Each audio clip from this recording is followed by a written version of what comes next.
21वीं सदी technology driven है।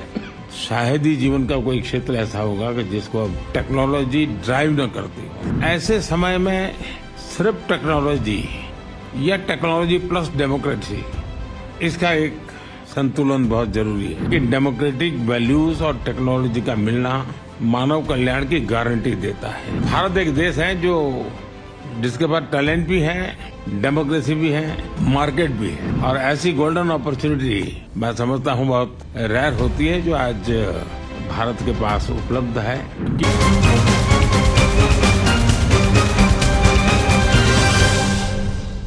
देश के प्रधानमंत्री नरेंद्र मोदी अपने 3 दिवसीय अमेरिकी दौरे पर है, जहां दौरे के दूसरे दिन पीएम मोदी ने सेमीकंडक्टर से लेकर इलेक्ट्रॉनिक्स और बायोटेक्नोलॉजी तक के कई उद्योगपतियों से मुलाकात की, जहां उन्होंने भारत की संभावनाओं और अवसरों पर चर्चा की। प्रधानमंत्री नरेंद्र मोदी ने टेक कंपनियों के प्रमुख सीईओ के साथ गोलमेज बैठक की, जहां प्रधानमंत्री नरेंद्र मोदी ने कहा कि 21वीं सदी टेक्नोलॉजी से प्रेरित है। शायद ही कोई ऐसा क्षेत्र हो जो टेक्नोलॉजी से प्रेरित ना हो।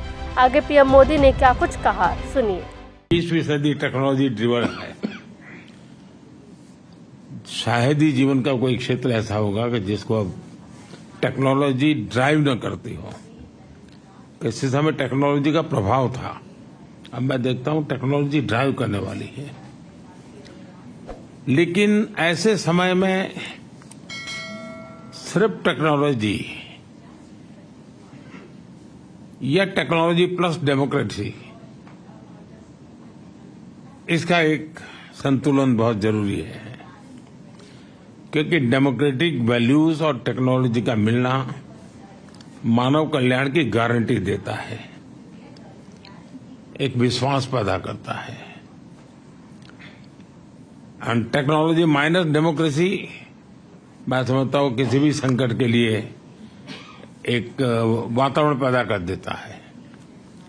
और भारत एक देश है जिसके पास टैलेंट भी है, डेमोक्रेसी भी है, मार्केट भी है, और ऐसी गोल्डन अपॉर्चुनिटी मैं समझता हूं बहुत रेयर होती है जो आज भारत के पास उपलब्ध है। और आप में से बहुतेक लोग हैं जिनका भारत के साथ निकटता रही है, आपका अनुभव भी रहा है, और आपने ग्लोबल लेवल पे कई जगह पे काम किया है और भारत में भी काम किया है, तो आप कंपैरिजन भी कर सकते हैं। और उस कंपैरिजन पे भी आप देखेंगे कि आपको +1 की पोजीशन वहां नजर आएगी, और इस अर्थ में मैं इसको बड़ा महत्व मानता हूं।